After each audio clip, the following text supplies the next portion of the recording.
Hey everybody, this is Josh Olive with Haven Comics back for Shop Talk episode 3. And we have a really great show lined up for everybody tonight, so we're not going to spend too much time chit-chatting up front because we really want to talk to our guest. So if you haven't already hit the like button and all that jazz, do that now.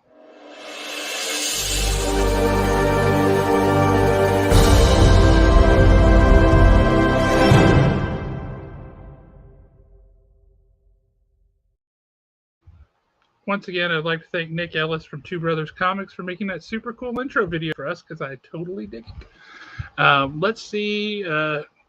Guess first things first, we ought to bring on the escapee from Arkham or from Breedlove Asylum. You haven't escaped from Arkham yet, have you? Straight out of Arkham. Straight out, right? Straight out of Arkham. I did decide on the way over that if I hit the Mega Millions, I am buying not a new house, but an entire neighborhood. I'm kicking everyone out, and I'm putting mannequins up just like Will Smith and I Am Legend. You will only see me every Friday at Haven. You'll never see me again. You know, there's something to be said for that. I have a plan. I mean, that's all there is to it. You know, I have my ultimate if I were to win the Mega Millions, where I would move Haven to and what I want to do. You know that building where there's a CVS right now on the corner of Providence, Maine, and University? Yes. Yeah. I want to buy that building, and I want to Haven to take up the whole thing. But I have very specific thoughts. On one wall, the wall over here facing University, I want to have a statue of Spider-Man on the side of the building, you know, with the Spider-Man light shining up on him. Yep. On this other building, on the other wall, I want to have Adam West and Burt Ward climbing up the wall, Batman 66 style. And then I want Superman up at the top, standing there with one foot up on the end of on the ledge, looking out, cape blowing. Yeah, it's going to be awesome. So it's only going to take bazillions of dollars to do that. So you've got like grand designs and plans. I'm simple. I just want a moat. Just a moat. I just want a moat. Just want a moat. That's awesome. I'll do it too. I believe that you would. Let's see who we got. Tots in the house. Of course, we got Tots in the house, and he always has to be first. What's happening, Tots? Good to see you, sir. Jeremy Long, you're just here because you know who our guest is. I get it. Mike Wesolowski, how you doing, sir? Always good to see you. No brooding Batman on it. No, I don't want brooding Batman. I want fun Batman, and then I want heroic Superman up at the top. I do feel like I should have Wonder Woman up there somewhere too, but we take what we can get. Mm-hmm. Take what we can get. I tell you what, no brooding Spawn. No, I do not want brooding Spawn. That's terrible. You have any idea how much money it would take to make that cape? I mean, that cape would be 47 feet long. Hey, what about the Celtic cross with Daredevil coming off of it? I dig that. That'd be kind of cool. I dig that. Given where that Mega Millions jackpot currently sits, I could probably afford to throw that in. So somebody needs to get on winning that for me because we don't have that down here. Hey, some dude named Breedlove Asylum just popped into the chat. What's up with that? Let me tell you what. He's everywhere. You just can't stop him. Hey, looks like Nick is here. What's happening, Nick? Good to see you, brother. You should have tuned in last week when I had the Manga Minute. And I mean, I did talk about manga for a little while last week, but you couldn't be bothered to show up. That's sad. It is. It's sad. I feel for you, man. He should have totally shown up for that. I'm going to I hit the lottery. I'm going to buy Nick an ASM 15, and I'm only going to like hold it up after he's viewed so many hours of Haven Comics Shop Talk. That's just mean. It is. That's cruel. Well, I love talking to you, but I can talk to you pretty regularly, so I think we should bring on our guest tonight. What do you say? Let's do it. I got questions. All right, guys. I got to introduce this guy. Jeremy Long introduced me to him and his store. He's an awesome human being. Super cool dude. If I lived anywhere near where he is and I didn't own a store myself, his store is where I would shop. And I'd like to introduce you guys to Rob from Borderlands. How's it going, Rob? What's up, guys? Uh, tell us a little bit about. Well, I can't tell you what. We got an even better way of doing this now, because this is we've labored long and hard, and we had somebody put the. We want to hear about your.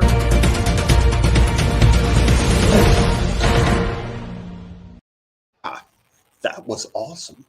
How did you become a nerd? So how did I become a nerd? So I'm a Navy brat. So my mom remarried when I was, pretty young. And we went all around the East Coast, up down the East Coast at naval bases and stuff. And so 7-Elevens, man. So it was, hey, Mike, what's up?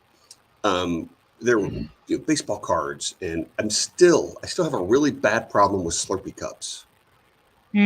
If I see them, I buy them. It's a problem. It's the only thing. I've got a 5,000 square foot warehouse. It's the only thing my wife told me I have too much of. Because I have a lot of Slurpee cups. She's like, that's a joke. Why do you have so many cups?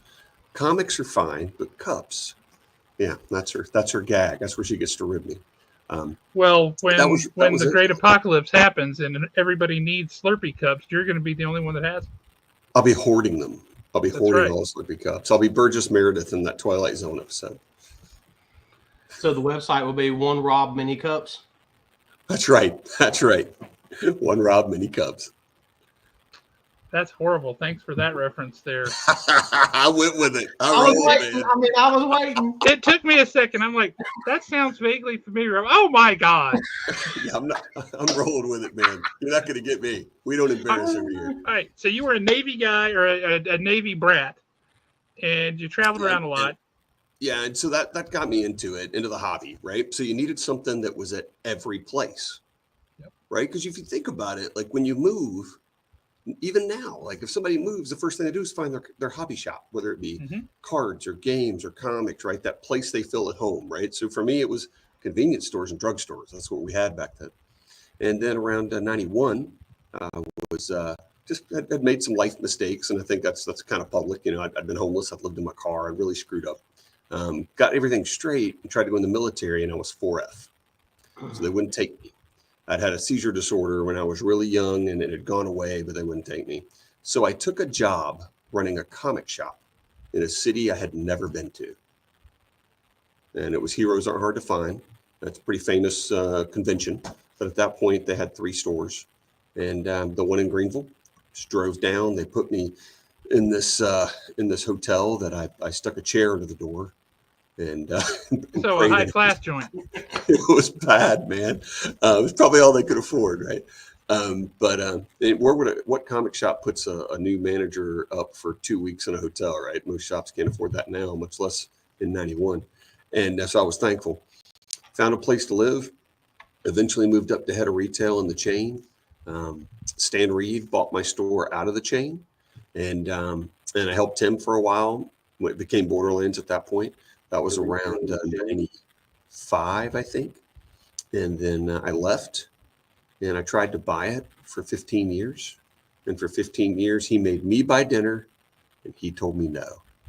And it became a thing that every year I would take him to dinner. And then the last year, he picked up the check, and I got mad. I went, dude, no, my wife's waiting at home right now with a double bourbon to console me for being depressed that you told me, no, you're not allowed to buy dinner. And then he bought dinner, and he wrote a number on the back. And he slid it across. And I went home, and my wife said, oh, my God, can we do it? I said, no, the number's way too high. And she was like, why are you excited? I said, because he wants to sell it, and now we're negotiating. It's going to happen. He wants me to have it. He wants to sell it. We just need to come to a price we both hate. And then it works. Yep. You get it, Jeremy. I mean, it's the fairest thing you could ever do when you're negotiating, right? When you both hate the price. It's if both people are unhappy, it was a fair deal. It's a fair deal, right? There's no other way to define it, really. Yeah, you can't say that other guy was a sucker. You can't, that's right. There's none of that, right? Sucker. And we opened our doors with this is insane what we did, and I would never advise anyone to be this brazen. But my wife, we finally came to the deal. I said, we've got a deal, I think. And I told him I needed to sleep on it. And my wife said, you didn't tell him yes? I said, I didn't. I'm terrified. Like, what if we go bankrupt, right? She kissed me on the forehead, like a child. And she said, I'll talk to you again when you tell him yes. And she walked out of the room. And I bet you got on the phone real quick. I told him the next day. I did exactly what I said I would do. I slept on it. And we did it. We had $7,000 to our name. That's what we had in the bank. We had a $2,000 diamond bill due on Wednesday.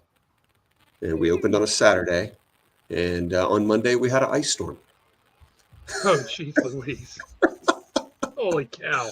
What's up, But Kyle? it's worked out. It's worked out. Wow. That's incredible. So what was the first comic you ever read? Do you remember? Captain America, Jack Kirby. Yeah. Mid-70s. That's awesome. Yeah. But I do remember a Black Hawk that elementary school teacher, she had comics on her desk, and I hated reading. And I was doing summer school. I hated it so much. And the deal was, if you did your work, you could grab a comic. And I'm like, well, I guess it's stupid. And we know that kind of worked. If I could remember that lady's name, I would owe her family something. It was like, you gave me a career. That's amazing. Oh, man. So I think a lot of folks on here know me. The first comic book I ever read, I got out of a brown paper grocery sack at a yard sale, a whole bag full of them for $1. And the first comic, and there was everything in there. It was Tarzan with Joe Kubert art. There was Batman, Detective, Spider-Man, Moon Knight, Ghost Rider, Ghost Tank.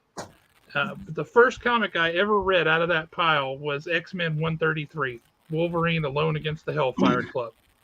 Yep. No idea who these people were, but I'm like, holy God, this is awesome. And I was just instantly sucked in. But I look back at that, and I get people all the time who come in. It's always older guys too. It's like 85-year-old guys who are like, yeah, when I was a kid, I had all these books, and they name them all off. But I went to college, and my mom sold it all, or burned it, or threw it away, or I got married, and my wife said you can't bring that in here, so I sold it at a yard sale. And I'm like, oh my God. I got some guy's comics that exact same way. I guarantee you, he went off and his mom was selling his stuff. And that's how I got my first comics. My dad told me that when he was in the Army years and years and years ago, and he was stationed in Germany, they would literally just pass like old Captain America comics back and forth, just literally just sling them down several cots just so somebody else could grab them and read them. He said they never had any idea that they would have been worth what they were worth now. Tell you what, though, those guys being entertained, man, I think they'd rather read those comics. Oh, yeah. Oh, for sure. I can't imagine. So what would you say your favorite comic of all time is? You Boy, have one that, I know it's like asking who's your favorite kid, but it really is. I don't really have one. I love a lot of iconic storytellers. So I love Sergeant Rock. So I love anything by Kubert. And then there's some classic artists that a lot of people don't think about, like Russ Manning and Alex Toth and stuff they do is so good. Did you see Hogarth. That new the giant artist edition of Alex Toth Zorro that's coming out? Oh, it's so beautiful. He could do more with fewer lines than anybody. Everything was so simple and so clean. I'll tell you one thing. So the comic maybe that touched me the most is a graphic novel by Joe Kubert called Facts from Sarajevo. Have you ever seen it? Mm-hmm. Yep. And if you read that, it's a true story about friends of his who were in Sarajevo, and he was receiving faxes of all the horrible things that were happening. And he took all that like a plot, and he told their story. And I think that was one of my favorite things I ever read, because you're like, wow, this is his friends, right? This is him telling what happened to his friends. Then you get to the end, and it shows where they are as adults and that they made it and everybody's okay. Everybody wasn't so fortunate, but it was, that's probably one of my favorite things I ever read. I believe that. That's amazing. Yeah. I didn't know the history of that. I've seen it. I've never read it. But now I feel kind of compelled to seek it out. It's so good. Last time it came into, it had been out of print for years. And last time it came into print, we bought like 25 copies. And my guys were like, "What are you doing?" And I went, "I need to tell people about this so that I could put it in their hands." I said, "But I need Trust copies me, I to can do hand that." sell this. Yeah, and it Yep. won't be back in print, right? I felt like it was probably printing one time or something. So Yeah, I wouldn't be surprised. Would be surprised. So going back, you bought the store. You finally Yeah. settled on a price you both felt terrible about, and then you faced all these challenges immediately, like right Sure. out of the bat. Yeah. Did you have a moment there where you said, "What the heck have I done? Why Yeah. have I done this?" You had confidence through all that. Confidence is the wrong word. I've always been I was an endurance sport guy. So I was a runner, a wrestler. I played tennis. Everything is about being a dog and grabbing hold and not quitting. And so to me, the challenge just gave me another reason to fight. And I felt like very early on, I had that mindset of I've got a family. My kids were young, and I was not about to quit on them. That's what it felt like to me. And so no, man, there was never any quit in me. It was how. And I think when you approach problems from how am I going to do it, not can I do it, it's surprising what you can do, when you just put that kind of effort in. I think you do an online Facebook sale every week or most every week, and that was born out of COVID, right? Yeah. That was Yeah, it you. was. That was you coming up with a solution, right? That was you saying, "How It can we was. do this?" And so pushing forward. How has that worked out for you? I know it's worked out very well for me. It's I'm filling in become a lot of holes in my Disney collection thanks to you. you don't think they're in there on purpose, do you? It's No, become not a at all. thing Why now. would you put things in there you know I've got a good shot of selling? I'm digging for Disney books to make sure that I have them there for you every week. It's funny. So what I didn't Keep expect, digging. Keep digging. Because I've got some of them at the house. there you go. What I didn't expect when we did that was they shut us down for 2 weeks. I mean, different places had different things to deal with. And like I said, it's how. So, okay, what can I do to keep us engaged? What can I do to make this work? And you remember early on, we ran the joke that we felt like we were on Gilligan's Island. And so we gave ourselves early on Gilligan names. I was Skipper, Dante was Gilligan, my wife was Marianne, because Marianne's totally hotter than Ginger. And just my opinion, But so we went through this to the point that we even made a joke that someone could pay with coconuts, and they mailed us a box of coconuts. So for about a year, we had those coconuts on the set. Remember, those would sit I next do to the remember books, those. Yeah. and that's why they were there, because we were just kind of rolling with it. And even to the point that we had one of my buddies took the intro to Gilligan's Island and put our faces over everybody. Yep. And we ran that sometimes like a little intro or something. And it was just a way that it developed, not just a way to sell books, which is great. There's a million ways to do that. But we kind of created this little community of people the same way you guys have, where we get on and we cut up. And I see guys chat with each other in the feed. That's just not even about us. It's about them, and that's great. It gives them a place to do it. So it's unexpected, but appreciated. I love having somebody like you who I can make some weird reference to something in the chat, and you're like, "Oh yeah, the history of this book." And man, I'm like, this dude I could sit and talk with all day. Nerds, man, nerds. Hey Michelle, how are you? Hey, hon, that's the wife. So with the so let me see. Facebook, I can look down at that little icon there. I can see what you're talking about. See what I mean? look, now I got to lean in and look now. Right, my old eyes. I'm like, Yeah. I gotta get close. I do it like this with the bifocals. Yeah, my optometrist is telling me I'm this close to. He's like, you're right on the borderland of needing bifocals. Do you want to go ahead and do them? I'm like, nope. I want to wait until I have to do it. I did the no lines and I adjusted in 30 seconds. It's not was not a problem. I love them. They're great. You'd never even know they were there. I play tennis. When I've gone out and hit with guys, I don't change glasses, and it doesn't bother me. Wow, It's been easy. You seem like you might also be slightly superhuman too. So that could account for that. If stubbornness is a power, then I have it. I come by stubborn pretty naturally too. Yeah. So back to something that you said earlier, and we'd also kind of talked about this when we were backstage. You mentioned wrestling. Yeah. And that's got my wheels to turning. And you talked about how you trained a little bit for professional wrestling, but you never really did a match, correct? Correct. So, Yeah. It was fun. okay. So if you were forced to pick a ring name, what would your ring name have been? Oh, I got no idea. I never went that far. I can tell you what the trainer wanted to do, and that was awful, which was, I think I told you guys I was doing jiu-jitsu back then. And Yep. one of the bigger guys tried to play a prank on me, and he tried to do something a little inappropriate. And so I pulled his leg from the bottom, got him on the ground, threw him in something called an omoplata, which is a jiu-jitsu move where your legs over the shoulder and you've got the arm bent backwards, kind of pulling up, and your weight's on the shoulder, so they can't get up even though they're bigger. And I wouldn't let him up because he was very angry, and I didn't want to hurt him. But Now I you had that tiger by the tail. Yeah. I couldn't let him get up, right? I'm like, dude, I don't want to hurt you either. Like, I could break your arm, but that's not what I'm trying to do. I just don't want you to do the prank you were going to do. And so after we get done, the guy was a Stray Cat Brody Ray Chase. A great dude. I've known him over the years. Good guy. Wrestled in the NWA. You can look him up. And so he's cutting up, and he goes, hey, man, I'm going to have to start calling you Shooter.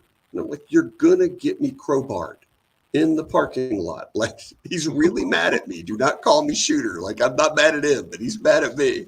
You know, it's back when Dean Malenko was around, who's one of my favorite wrestlers. So, yeah, it was really fun.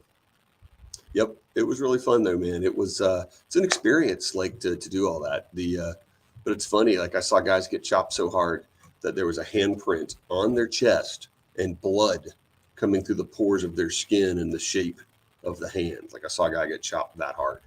Holy cow! It was crazy. Yeah, it was wild. Hey, Okay. Lee, we got some of your folks jumping in here. Hey, Yeah. Lee, how's it going, man? So now I got to put you on the spot. AEW or WWE? AEW, not even a decision. Josh, we can have Rob on every week from here on out, as far as I'm concerned. AEW, man. And you know what's funny is I have everything against WWE, and my wife and I weren't watching wrestling anymore. And when they came on, she went, you know, this would be fun. When do you get to start from the beginning? See, AEW. Yeah.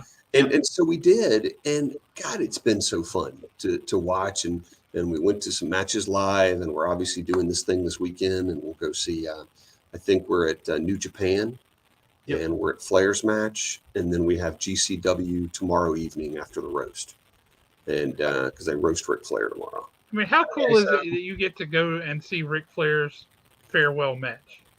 You know what? It's funny. Everybody's talking, and you even mentioned it. Like, is he going to get hurt, or is he going to get injured? Or at the end of the day, those of us that are self-employed understand the importance of doing what makes you happy. And when he went out, that wasn't how he wanted to go out. I don't think he was quite ready. And so if you had to hold on to that for 20 years, you know, I think he's not going to wrestle again after this. There's no way. So I think he just wants to go out on his own terms. You know, I think his son passed away. He drank away 5 years. That nearly killed him. And, you know, he found him, which had to be awful. So have you read? I have read a Powerbomb. Yeah, I read the first one. I liked it. Thought it was good. I got a buddy of mine, Matthew, that works over at Penguin Random House. I know he likes it. So yeah.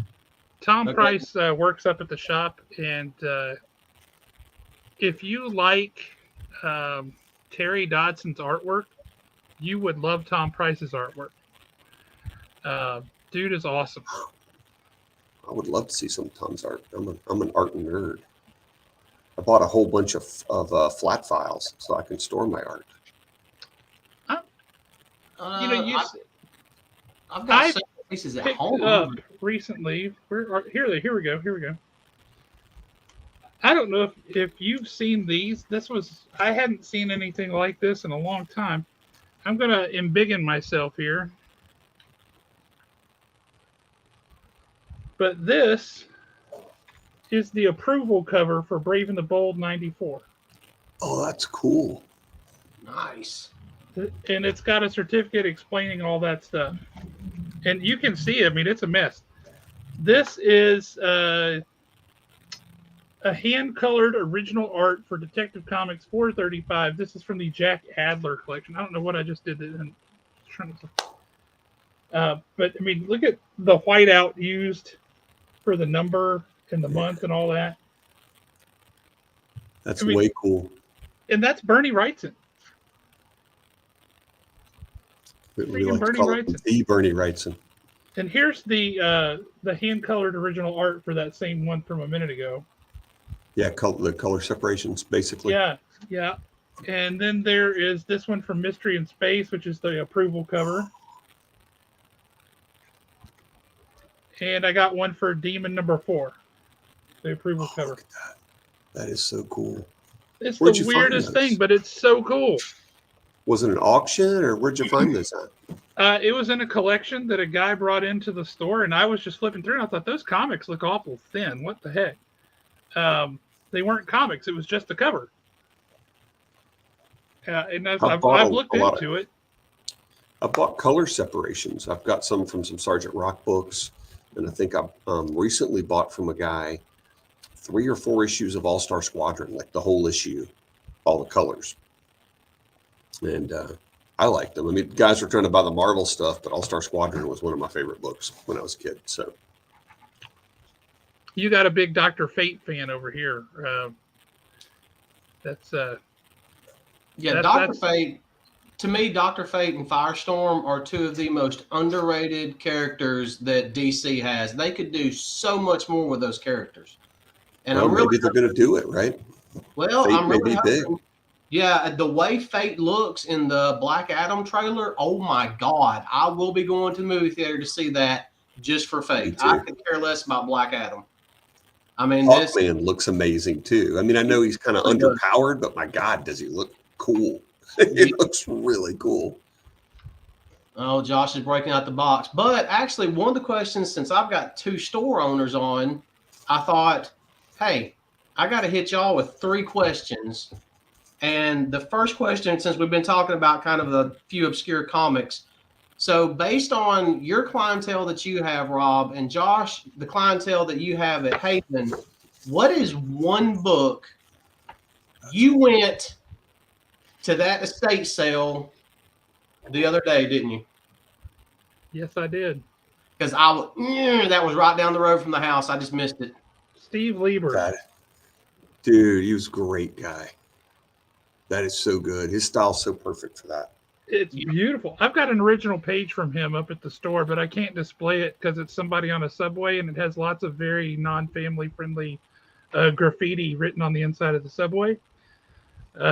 So I can't display it at the shop, but it's a nice page. Did you end up buying all the art they had? I did. And they had 2 Javier Solteris pages, including this Ghost Rider and Spider-Man. That's cool. And best yet, this is one of the best Catwoman pages. Javier Solteris Catwoman. Man, that's fantastic. See, I was actually going to get the Catwoman and the Hawkman. Those are the 2 that I wanted. I just didn't get off work in enough time to get over there. Look at that. I didn't even remember that Javier Solteris did Catwoman. But it was in 97, apparently. Oh, but back to the question.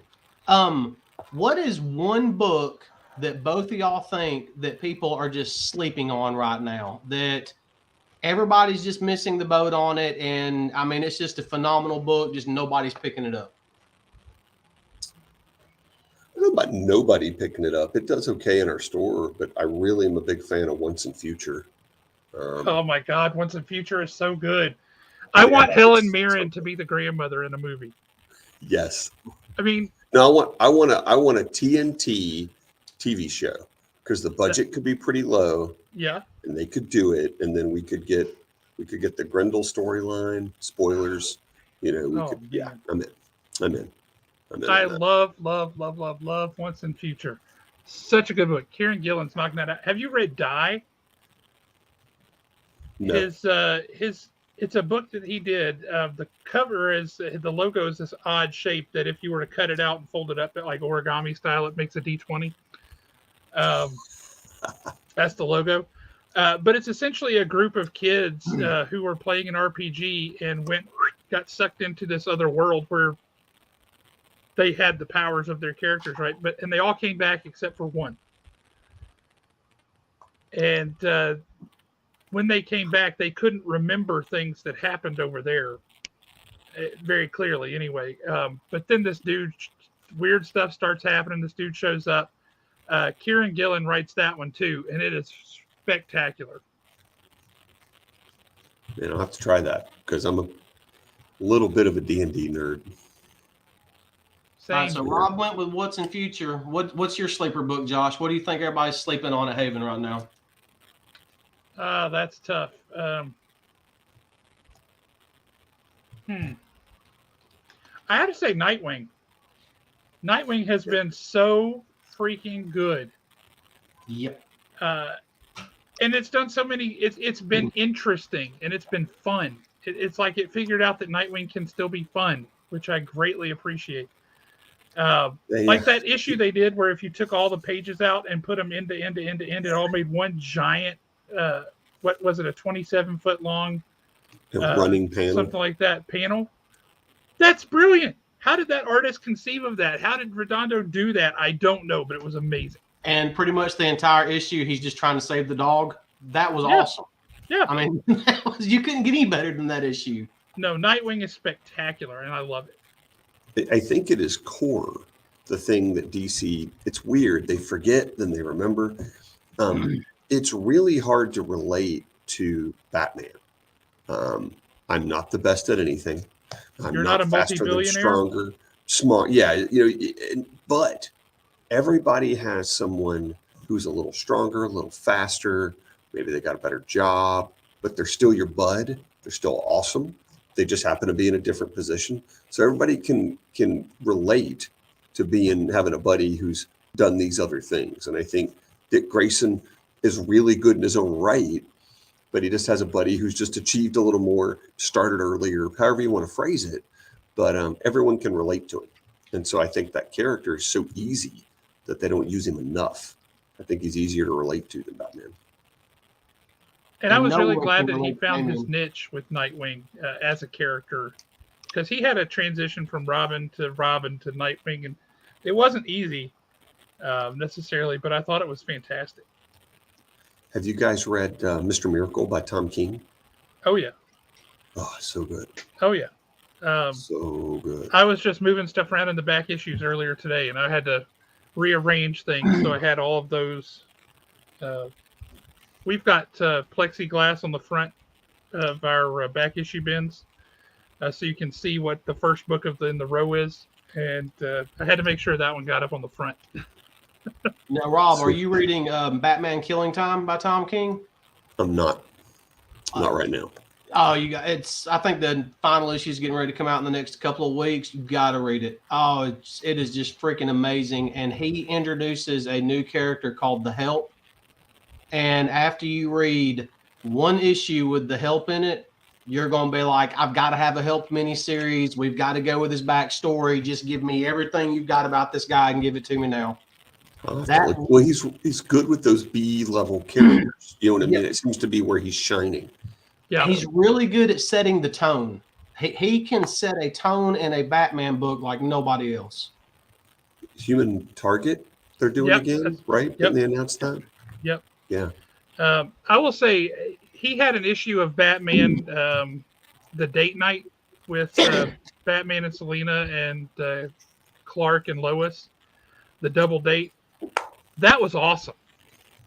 And that was really cool. And then he had the issue where the kid, the super rich kid, his parents were murdered, and it was just the kid and the butler. Did you read that one? Do you remember that one? I think it was like Batman 38 or something from the most recent run. And then you're like, is this just an alternate? What's happening? And then Bruce Wayne steps in. He's like, hey, kid, I've been here. I know exactly how you feel. And then the story progresses, and it's just a little one-shot story in that huge line of comics in his story arc that he ran. But it's just this one-shot story that's a one-off. It's right there in the middle, and it was fantabulous. Man, I wonder if that'll even make it a trade. You know what I mean? Probably You're not, like, because it's not part of the regular story. It's just this little but it's so standalone good. deal. Yeah, I mean, Yeah. it was almost wasn't it in between War of Jokes and Riddles and City of Bane? Wasn't it like It was way before City of Bane. was it way before City of Bane? Way I remember before, yeah. reading it, but you know, they kind of all blend together. Yeah, and it's getting hard now working on our building and doing all that stuff that I'm falling so far behind. I don't know if I'll ever catch up. Speaking of which, you guys are moving from one facility to another. As a guy who's interested in this kind of stuff, what prompted the move to do that, and what are some things that you've learned along the way? It's pretty multifaceted, really, on why. Is it more square footage, better location, all that jazz? That's part of it. Part of it is controlling your own destiny. So we purchased our facility. So no one's ever going to be able to come in and say, "Hey, we sold the strip center, and someone's buying out your lease because they're bulldozing it and putting condos here or whatever." And so those thoughts came to mind. Greenville's exploding. It's unbelievable, really, how this town's growing. And so the thought of being able to control our destiny was part. It's going to be 4 times bigger. It's 16,000 square feet. And that obviously is a big thing, being able to do something. I mean, we're 4,000 now. Oh, thank you. We're 4,000 now, which is a big deal to us, but going to 16 is crazy. And just the ability to do that. What I learned is don't try to remodel a building during a pandemic. Yeah, good call. We had an involuntary kitchen remodel at my house, and that took 10 months. Yeah, it's been really hard. It's been, I mean, hard on us. It's been hard on our contractor. He had people quitting. He had people retiring. It's just been a challenge, right? But we're not the only ones dealing with it. Like you said, everybody's dealing with it. It took you 10 months to remodel a kitchen. That should have been, 3 weeks or something. So it's okay, and we're getting through it.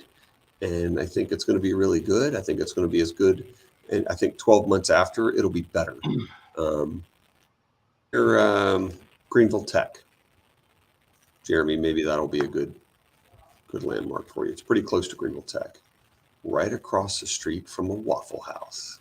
So actually, my next 2 questions that I had for y'all, we can kind of tie them together. So with the pandemic, we literally saw people staying at home, falling in love with stuff again. And we saw a lot of comic prices start going up. And some comics just went way beyond what they should have been as far as their value is concerned.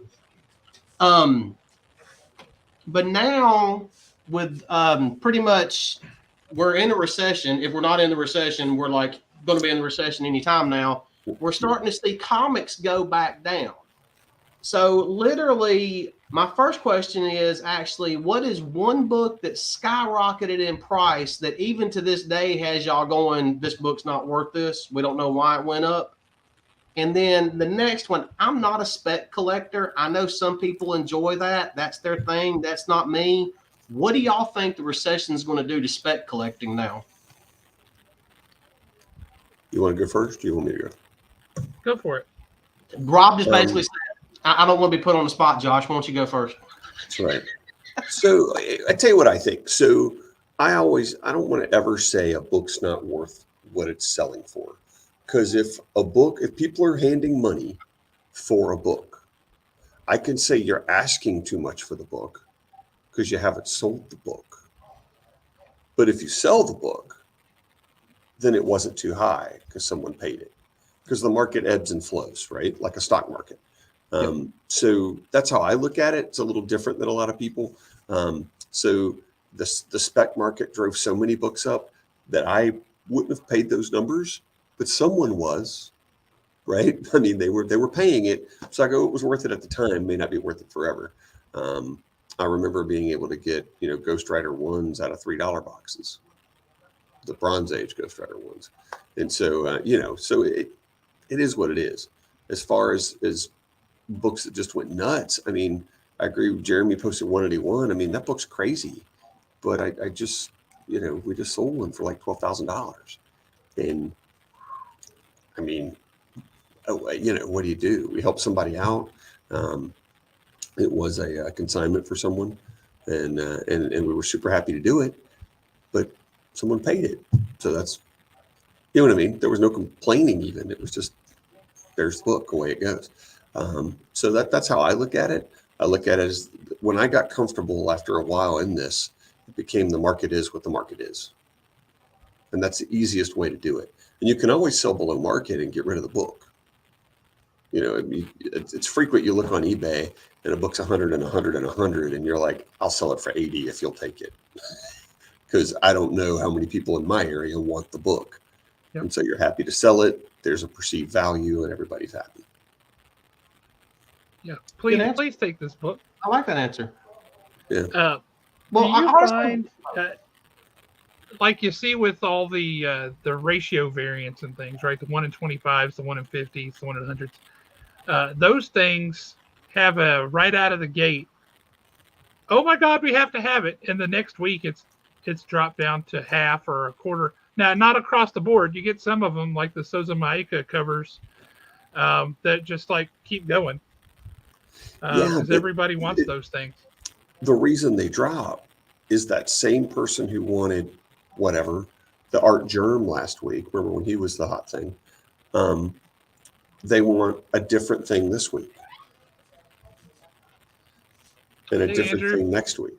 So it's they're chasing that week's variant. You know, the ratio price of, you kind of figure $1, 1 in 10's 10, 1 in 25's 25, 1 in 50's 50 kind of thing. That's usually in the ballpark, plus or minus 20% or something. Is that about right for you guys? Somewhere in that window? Yeah, somewhere in there. It's that's pretty common. I don't know. Some of the folks at my store are not big variant people. And I've learned my lessons from trying to order a bunch of variants and do all this stuff. And I have a crap ton of variants sitting around because of it. They're just not big on it. They're like, they buy the one that looks pretty, and that's about it. And if it's by their favorite guy, or I find a lot of them want, I've got the A covers, and I don't care if the B cover looks really awesome. I still want the A covers because the rest of my collection matches that. I've got guys that do that too. Yeah. Yeah. They I find that we don't have crazy guys with variants. We have some guys that'll buy some. We don't chase them. Occasionally, like I think the only thing we chased recently, we did the 1 in 100 for Daredevil. I think we did the 1 in 100 on the new Spider-Man. Some things like that. But we wouldn't order 500 to get the 1 in 500, for example. But maybe if you were going to order 80, then the 100 isn't that far to get that variant. Like if you look at it as, I was going to order 80 and I have to buy 20 to get another 1 in 50, another 1 in 25, and the 1 in 100. That math works. Mike, you do like a lot of variants. That's true. That's true. Yeah, ratio variants are tough. Yeah, that is tough. So, what as a store, you just bought 20 extra copies that you don't need, that probably not gonna. What do you do with those? Do you just throw them in the warehouse and wait, or do you put them? Because you don't want to throw them out in your dollar bins because that devalues the book you got on the shelf. You can't do it immediate, right? I agree. Sometimes you sell them. Sometimes, you know, it will surprise you and you'll sell them. You make it a concerted effort. If you think it's good, you know, to hand sell it to the people you think will like it. The other thing that we'll do is $3 boxes at shows, which on some of those books works out really good. Sometimes you can take a box of new books to a show if you kind of know the show. We do, you know, a decent number of shows. It's the best way to do it. Grab bags are another way to do it. Do you guys do well with mystery boxes or grab bags and things? Does that work well for you? We do it a lot with Funkos. So we do it at our annual sale, Free Comic Book Day, and Black Friday. And we do it with Funkos. And one of the Funko mystery boxes has a gift certificate that pays for it. It's free. Nice. And so people love that. It's fun. And we really put it in there. And we don't know where it is. We don't mark it or anything silly. And then other than that, we've done a few with comics. And we've done grab bags on eBay and stuff like that. 50 books for this much, that kind of stuff.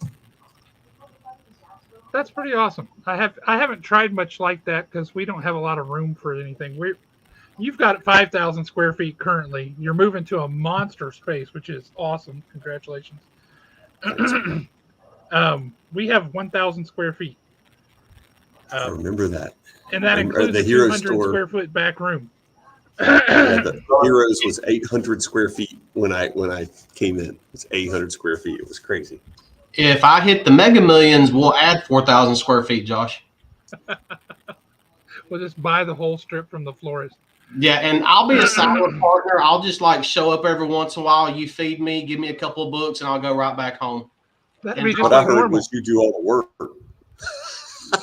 Negative. Because once I get home, the drawbridge is coming up on the moat, and I'm not coming back out again until new comic book day. That's true. Christopher, Batman Day is usually in September, usually in mid-September. But it changes what the exact day is. I think it's the 19th this year. I want to say. I'll have to double check. And honestly, do you do it every year? I believe every day is Batman Day. We have done it every year, but I don't know that we're going to continue because it hasn't. Nobody comes out for it. Nobody cares. It's just like it's like the Hallmark card holiday of holidays. I mean, and then they tried Wonder Woman Day, and I'm like, all 3 of my subscribers for Wonder Woman are going to come out, I guess. I felt like they originally pushed their marketing to Barnes and Noble, to all those people. And I understand the thought process, but I don't know that you can do. I mean, Free Comic Book Day is so successful that it seemed weird to me that they focus elsewhere. I don't know. Seemed odd. But that's what they did.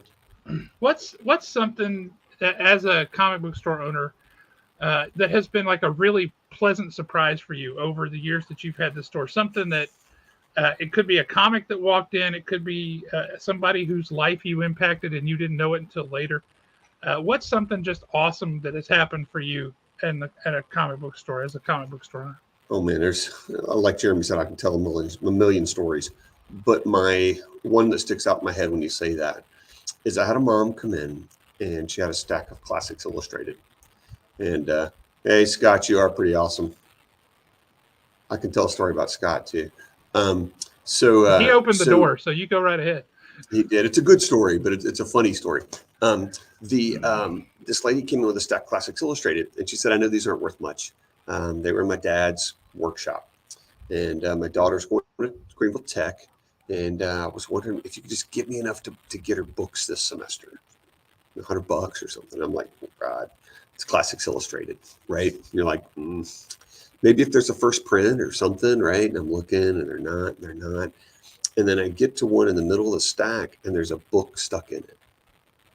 There's another comic wedged in the center of the comic. And when I open it up, it's got 3 panels down the side, and it's got this gray figure on the right-hand side. It's Tales 39. It's a first appearance of Iron Man. And It was shoved inside of Classics Illustrated. Holy cow. And I asked her how much the semester was at Tech for her daughter. Yeah. And that's what we gave her. Holy so we paid for the semester, not the books. Wow. That was awesome. Like, that was one of those moments you're like, this is really cool. And this is kind of perfect. And it worked out for everybody. Awesome. It was neat. A thing that came in that I still have at home was a literal mint. You're going to laugh, but a mint rifleman rifle. Like Dude, the toy that's gun awesome. It was in a guy's basement. He said it was my grandpa's, and it's just been sitting in his basement. And I went, "Is it?" And I'm looking, and I looked up a number on it. I'm like, "Holy crap, it's original." And I just gave him what he wanted for it, and then it's at my house. Like, it's, got the big loop on the bottom. When you put caps in it, it fires every time you cock it. That was pretty neat. I'll try to send you some pictures of that. Dude, my dad was a big Western fan, and we watched The Rifleman and High Chaparral and all that stuff, man. That's what My I grew son up Garrett on. loves it too. But Yeah. the biggest thing I think is that I didn't expect was the impact that our community, not really us, but our community, could have on our larger community. Yeah. You know, our blood drives are insane. We'll do a blood drive for SC Comic Con tickets, and we'll get 200 pints of blood, and that's nuts. We have 12 employees, right? You're not supposed to do that. And we do a Black Friday food drive, and so whatever discount we have, you get an extra 1% for every can of food up to 10. So 10 cans, extra 10% discount, and nobody brings 10. Everybody brings bags, and I think we're somewhere around 4 tons of food have come out of our comic shop, right, to help people. That stuff, and what we've done for Upstate Warrior Solution for veterans here is we've done a bunch of stuff. We do a charity auction at the con. We've bought out movie theaters and then mark the tickets up $3 and then sell them and then give them the $3 and that kind of thing. So they're making, you know, if it's 400 seats, $1,200 on a movie theater, right? And we all get together to watch the movie as a bunch of nerds and enjoy it. So that kind of stuff, I think I didn't expect that. It's a green screen. It's a green screen behind me. It's just the screen that I had. If I go back, what's the first piece of advice? Don't be such a grumpy butt. Were you grumpy? Sometimes, yeah. Sometimes I could be grumpy. I will freely admit that. I'm known as being grumpy on occasion. So, yeah, I think it was worse early on because my wife tracked my hours, and at one point, I mean, it was pushing a year. I averaged over 100 hours a week. For a year? Yeah, that's not healthy. It was like 10 months. Yeah, it was tough, but I didn't care. I would go to work at 6. I'd work till midnight. I didn't care. It's just what had to happen. It was. I kind of talk all the time about making your decisions based on the result you want. So the result I wanted this thing to succeed and take care of my family and then eventually take care of my store manager Mark's family and then start taking care of my other employees' families. And like it becomes this larger thing, and you can't quit. Speaking of your other employees, Dante kills me on those videos. When you get talking or something or you crack a dad joke and the look on his face sometimes is like, yep, he just did that again. And sometimes he just looks like he wants to punch you in the throat. Because he does. I think he does want to punch me in the throat sometimes. I love that dude. He is awesome. He is one of the best human beings that I know. He is a sweetheart, and I love him. And hopefully he's not watching this because I think of him like one of my kids, and that'll embarrass him. But he really is an awesome guy, and he's got a heart just as big as the planet, man. He works his tail off, and he's here every week. Like when I was going to be out for the thing I was gone for last week. What he said was, "So who's doing the video with me? Not who's doing the video. Who's doing it with me? You know, the ownership of this is my baby too. You know, he's put in, gosh, what are we up to? 84 or 85 shows or something, and he's been on 83 of them or something. He's been on more of them than I have, I think, and that says a lot about his character. And he has an awesome foil to you too. He's got to be the straight man. I got a monster, and I'm talking Oak Island, and he's like, okay, here are the rules. Right. So Josh, we have a joke that we do every time where we do our intro stuff, and then he goes to go to the rules, and I pop a monster in the microphone. And the first time that was total ad lib, and then I didn't do it the next week, and somebody went, "Where's the monster?"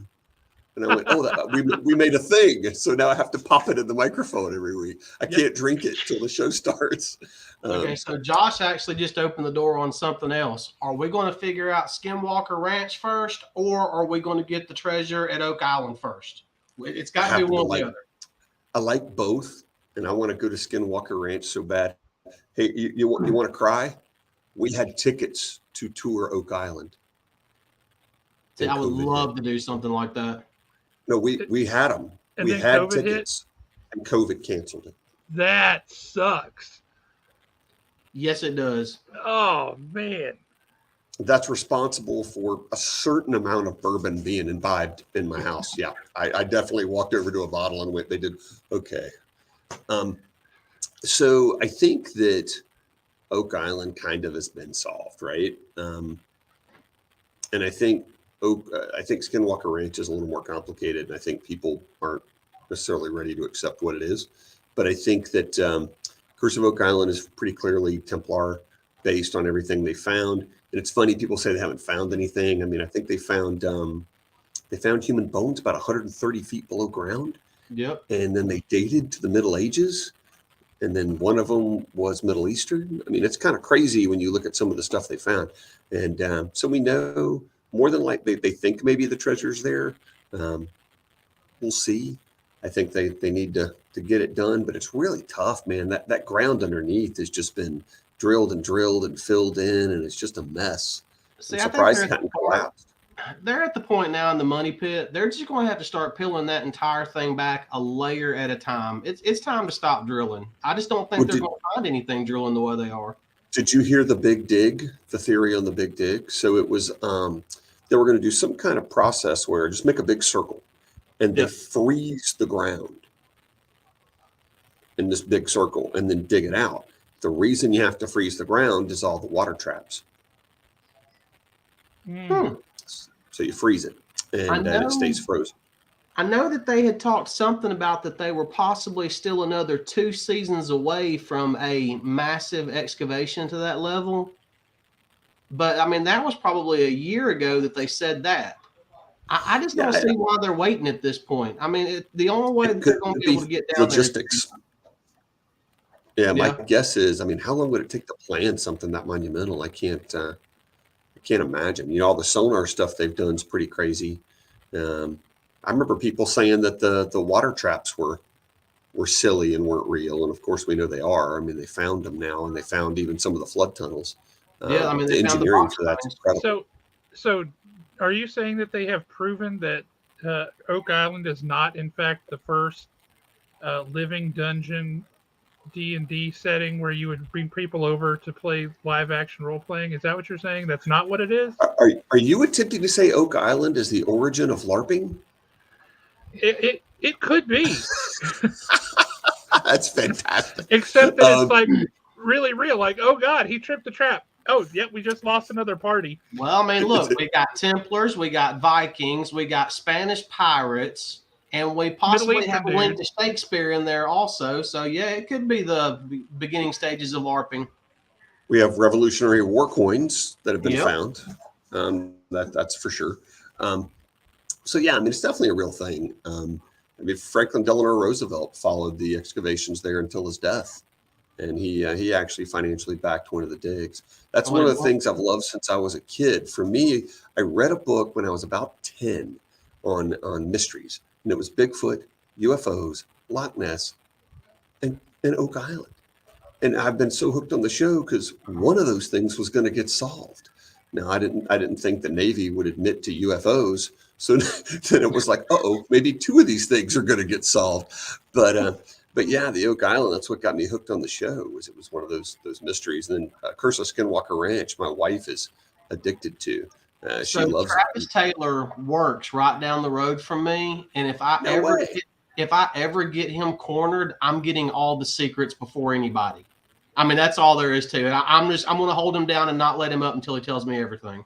Dude, he's an ox too. That he's the rocket engineer that'll tie you in a pretzel. Be careful. Well, I'll just pretend like I'm a fat kid and he's a piece of birthday cake. I'll get after it. I mean, I'm going to get them answers. What you don't know about Alan is he's got a really low center of gravity. Yeah. He can get up under. You got him. But you mentioned, the Navy coming out and admitting UFOs are real. The best thing about all that was literally the government across the board. Hey, guys, they're real. We don't know what they are. And the American people were like, okay, and went on about their business. Nobody cared. No, everybody already knew that. I mean, anybody logically thinking. So here's the thought process. How many people have seen something in the sky and you go, hey, that did not move like a plane or a helicopter.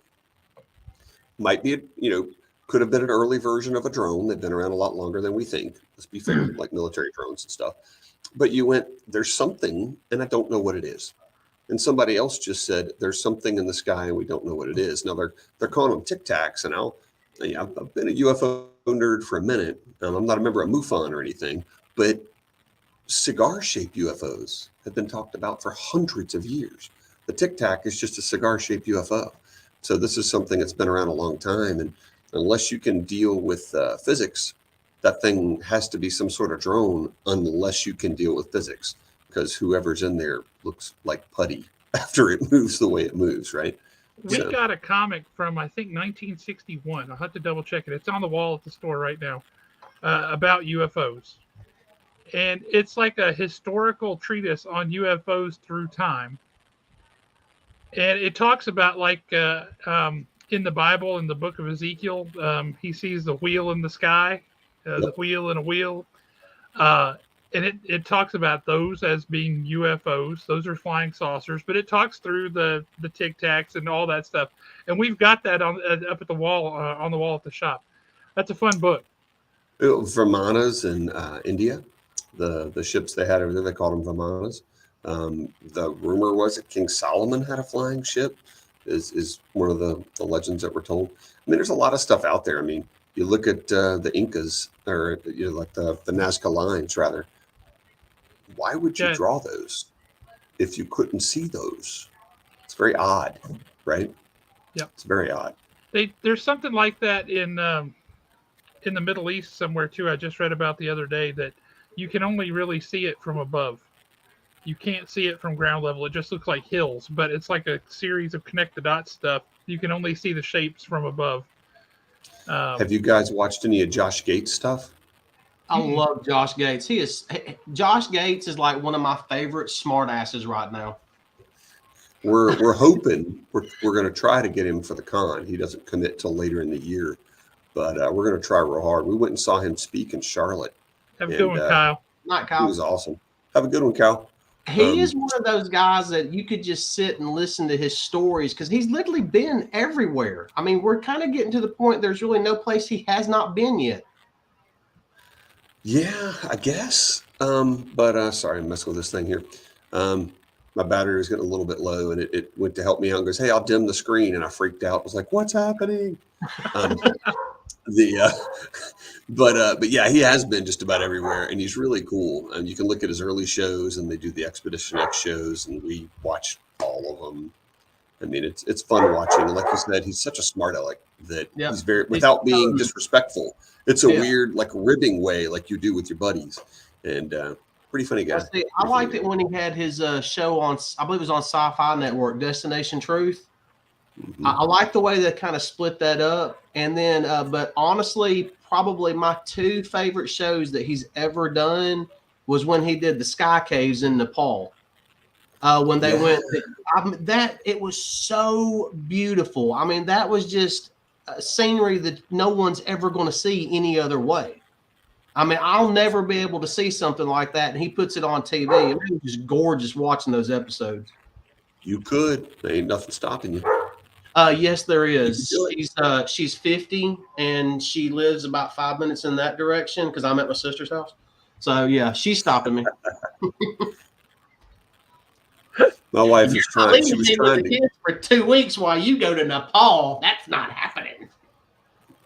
We've got I got a good buddy that's Cuban. He speaks really good Spanish, obviously, and I made a joke about going to Machu Picchu, and his answer to me was, "So when are we going?"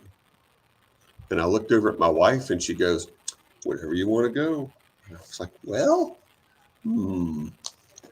So they just opened up today or yesterday more sales to let more people go to Machu Picchu because they've been peaking out at the top of their numbers for reservations of people they will allow.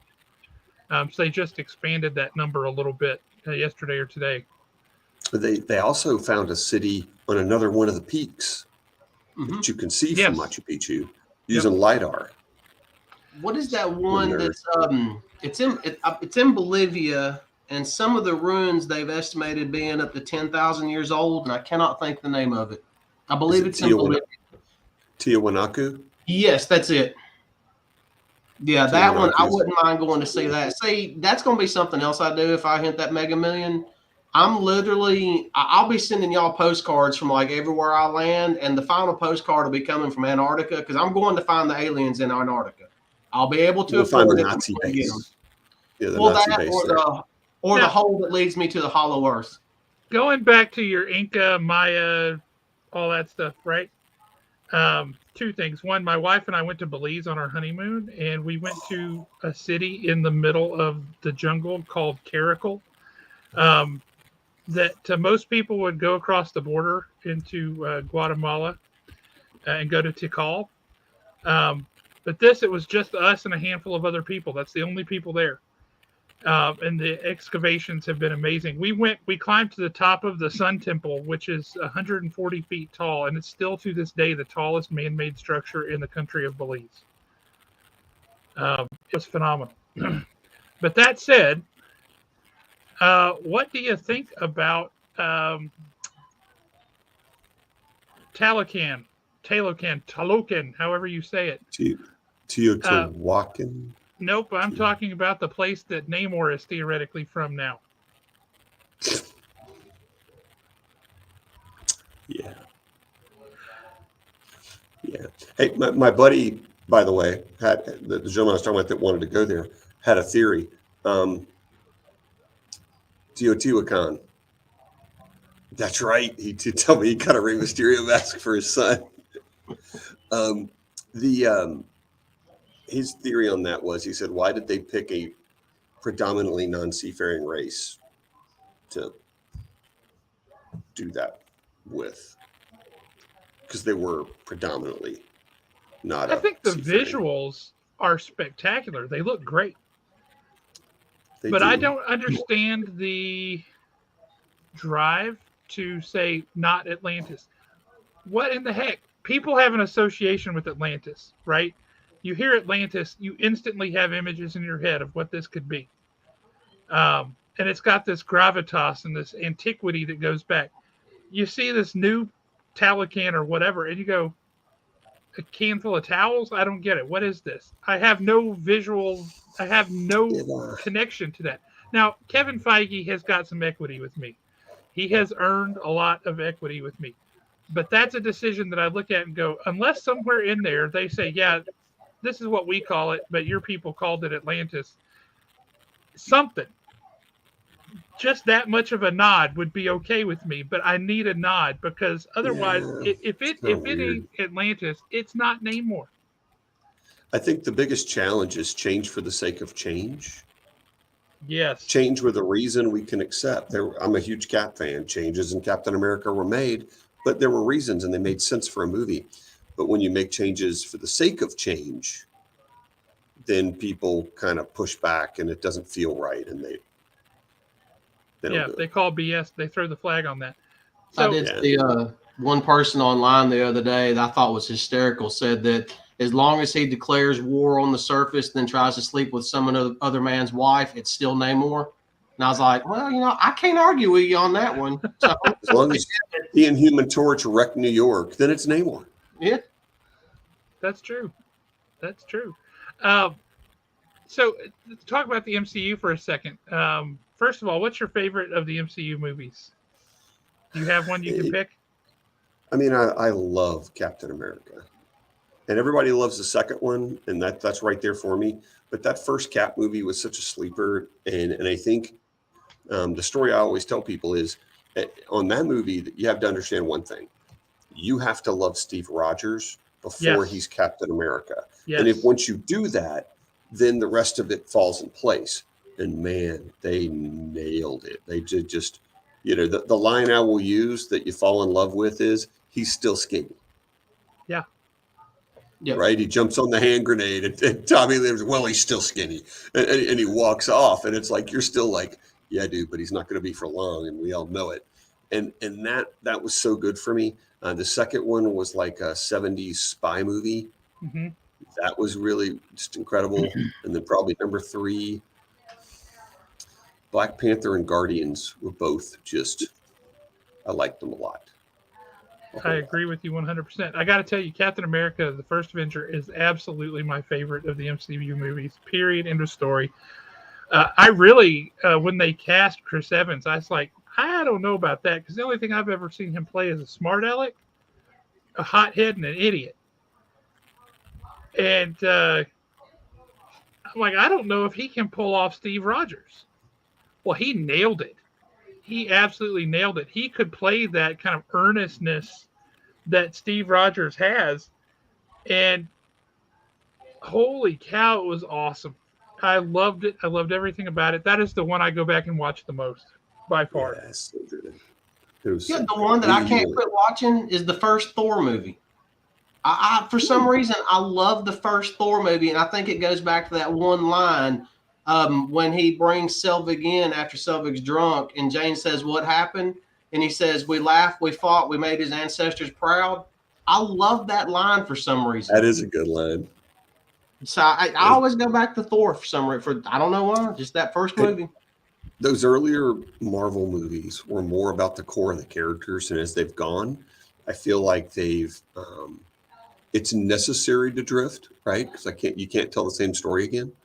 But I feel like they've strayed a little too far, and they can see that in the revenue. They can see that in the tickets sales, right? And I think we're going to see Marvel dip for this period some, and then when Fantastic Four hits, we're going to see Marvel take off like a rocket, because we're going to go FF into X-Men. That Tatiki Waka, however you say his name, I can't even say his name. Waititi. Yeah, he even flat out admitted a couple of weeks ago that the only reason why he did certain things in Love and Thunder was just to see how James Gunn would react and how he would have to be forced to incorporate them into the next Guardians movie. And I'm like, well, okay, that was just that's the wrong. Yeah, that's it. That's dumb. I agree. That's the wrong reason to tell a story. That's an inside joke. That's not something you put on the screen. Yeah. Yep. No, and they've gotten big enough that they feel this need to go for these hip and hot directors rather than people to execute the vision.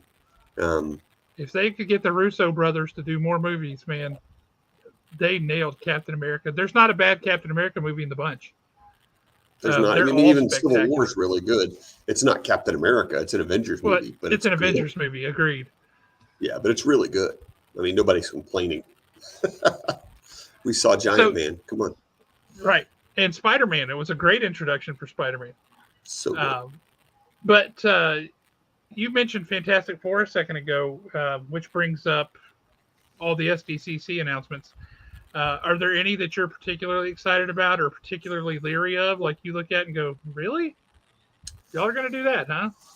Nah, I mean, a lot of them I just kind of want to wait and see. I tell you what I think, though. Marvel was announcing stuff over a year ahead of time. Like things I felt like they should have announced at the next San Diego, they're announcing now.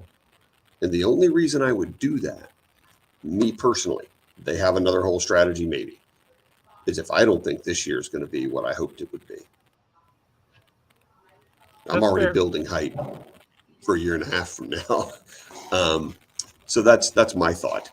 They were announcing stuff for 2024, and I felt like, why would you do that? Announce 2023 and hype the thing that's now. So that's what I think. I think they envision that it's not going to be what they thought it would. Yeah. That said, how excited are you for Fantastic Four? Are you more excited than you are leery? No, because I've already seen awful Fantastic Four. I've already seen twice. Well, 3 times, actually. Oh, you saw the Corman? Oh, yes, I did. So what's cool is if you guys haven't seen the Corman or Roger Corman FF, it was made, the entire film, for less than the catering budget for Terminator 2. Yeah. It was like $800,000. It was a film made just so they could keep the rights. Right. But to be honest, the Thing costume's not horrible, given that it had no budget. The Thing's a whole lot better than he should be.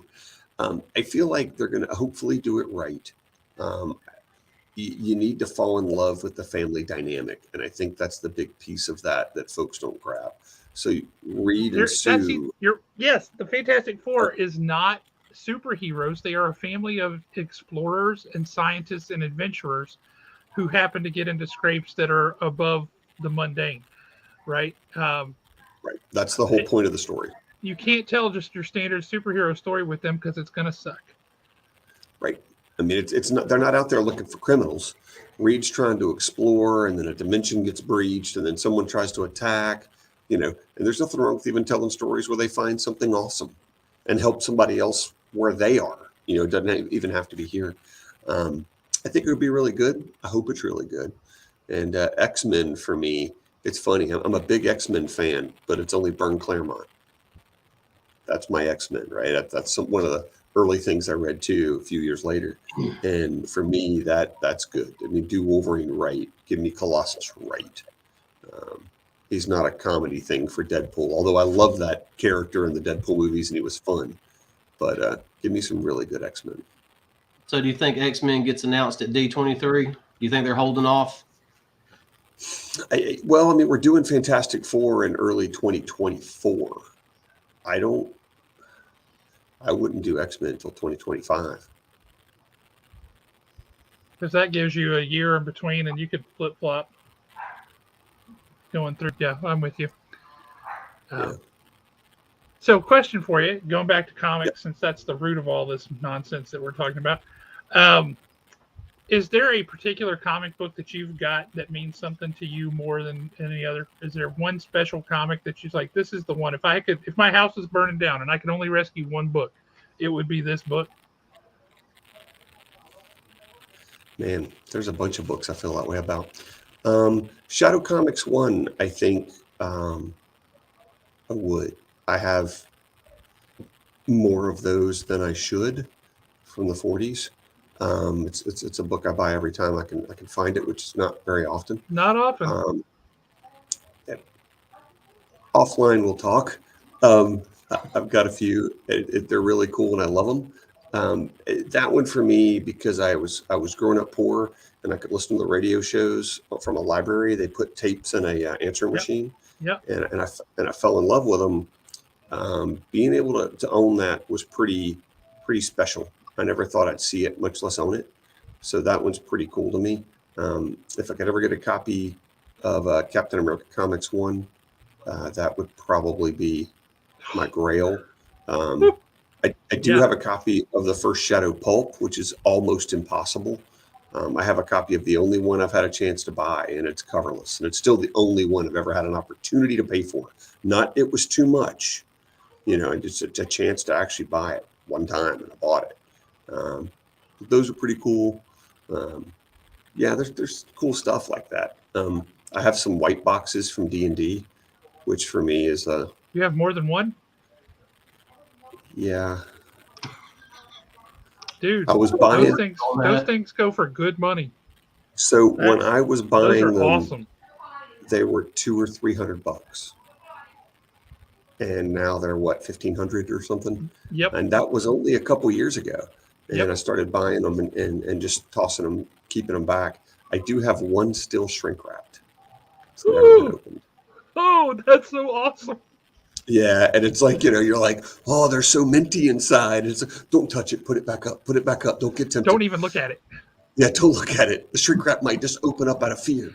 I took a picture, and that's all you're going to look at. Yeah, so that's wow, there's stuff awesome. There's stuff like that. I've got a Sentinel of Liberty badge I really like. The cap, that's cool. And you do this long enough, and you make enough friends, the opportunities pop up to get things. People know you like a thing they've got, and they go, I'm going to buy this other thing, and I decided to sell this thing to get the money. Would you want to buy it? And, then you're doing the pee-pee dance, trying to hand them the money, as fast as you can. All right, what's something weird that you sell a lot of in your store that you think most other stores don't? For me, for example, G.I. Joe. I love it so freaking much that if I buy a collection, if I see a collection with GI Joe in it, there's a good chance I'm buying it. I stock the crap out of it, and I sell a heck of a lot of it. And I'm kind of known as that weird GI Joe guy. We'll have to talk. I don't know how many long boxes of GI Joe I have, but it's a lot in the warehouse. I don't need to talk to Josh. You need to talk to me. Hey, Josh is done tonight. It's just you and I now. Go away, Josh. Okay, because Josh isn't here. There, I've covered him up. Josh is gone now. It's just you and I. I put himself. That's awesome. My eyes are closed. You can't see me. That's right. I've got a pit bull bulldog that I swear to God thinks that if he doesn't look at you, he's invisible. That's interesting. I don't know. We still sell a lot of Berserk, the Keanu Reeves book. Yeah, Berserker. Yeah. I bet you we do 70, maybe 80% of Batman. Holy cow. Yeah. But people just still like it. And it's still moving. I like it, but it's fun. Yeah, it's fun, and it's doing I'm totally really well. digging Ron Garney's art too. He's having a good time on there. We're going to be trying to work on him for the con. I can not too many of our guys local, and I've only got another minute or two before my computer dies because where I am, I can't plug it in. But I can't. We've got a kind of a fun announcement. The Kubert Art School is going to be coming to SC Comic Con. No way. For me as a guy who loved Joe, and we've had Adam at our store as a fundraiser thing for Hero Initiative. That was pretty emotional for me to get a yes from them. I know the Kuberts aren't involved in the school directly anymore, but they still support it. But that meant a lot to have them. That was really cool. Speaking of the Kuberts, how did Inkblot sell for you? The Emily Kubert book? Yep, a devoted following, but small. Yeah, same. Yeah, that's one I can put in the hands of kids, like when their parents come in and they're like, well, what have you got? I can put that book in a kid's hands like that. Same as Canto, right? Canto, man, you put that in a kid's hands and they're like, where's more of this? And I'm like, right here. Dude, and it's funny. Some of the books like Scooby-Doo from DC and stuff like that, you normally think of a book having a 60, 90-day cycle. And some of those books are like, man, it has a 8-month cycle or a 9-month cycle. It'll just keep moving. So you have to order some of those books. That Batman Scooby-Doo crossover was like that. It was so good. That was such a fun book. It was better than it had any right to be. Yeah, that's okay though. I'm good with that. Yeah. I like that better than worse than it should have been. All right, Rob, here's my final comic book question of the night. What you got? What is the official Borderlands pick of the week? What is the one book everybody needs to go buy and read this week? Wrong guy. Didn't look at a thing. The answer was you were out all week by AWA. Yeah, I have not looked at a single book this week because I was too nuts trying to get everything ready for the sale and get back in town, then heading back out of town. And yeah, so this week I haven't looked at a single book. Well, actually, that's not true. I'm lying. Wild Cards. I read Wild Cards as a kid, the George R. R. Martin superhero stuff, and I loved it. But I don't know. Flipped through the book, but I didn't get to read it. But I want to because I love that paperback series. Hope Marvel does. I'm interested in seeing if Claremont can do something fun with Gambit for all 6 issues of this series. The first issue was fun. It was nice to read an X-Men book that felt like an early 90s X-Men book instead of this confusing jumble that they are right now. Like, I don't know what's going on in these books. I don't think they do either. No, it doesn't feel like it. It's like, are you telling a story or are you just meandering from one thing to another? Because that's what it feels like. We're just going to wander about. I think you're right. That is exactly what it feels like. It's like when you're playing D&D and the DM doesn't have any idea of a plot at all. And he's hoping you guys will figure one out. And that's what they've just been trying to figure out a plot ever since House of X and Powers of X. Or Powers of 10, those did well, though. I mean, those were phenomenal. Well for us. Those were great because what they did, and I give Hickman props, he made it so that everything that has ever happened is canon, but that they're not bound by any of it. They can do what they want. and that's a hard double whammy to pull off, and he did it. Um, and they did great, but immediately after that wrapped up, instead of coming out with one book, maybe two, they were like, okay, we're going to start with 6 books, 97 titles, and then we're going to expand to 14. And you're like, okay. And then we're going to have a gala. Yeah, Still can't figure that one out. Yeah, the Hellfire Gala. Like, since when are we friends with these people? First comic book I ever read, they were the bad guys, and now we're friends with them? I don't think so. Oh, his battery died. Yeah, I think we lost him. Oh, no. He's Well, no. so upset. He said earlier he was an X-Men fan, and you started insulting the X-Men titles, and he just left. That's what it was. Yeah, that's what it was. Hey, how do I switch this? You're on the wrong side. I don't like you this. just grab it on the screen and pull it over like that. It doesn't feel natural. There we go. Much better. Man, I hate that his battery died. Jeremy Long was right. I could talk to that dude all night. He is amazing. Oh, yeah, especially talking about the Oak Island and Skinwalker Ranch stuff.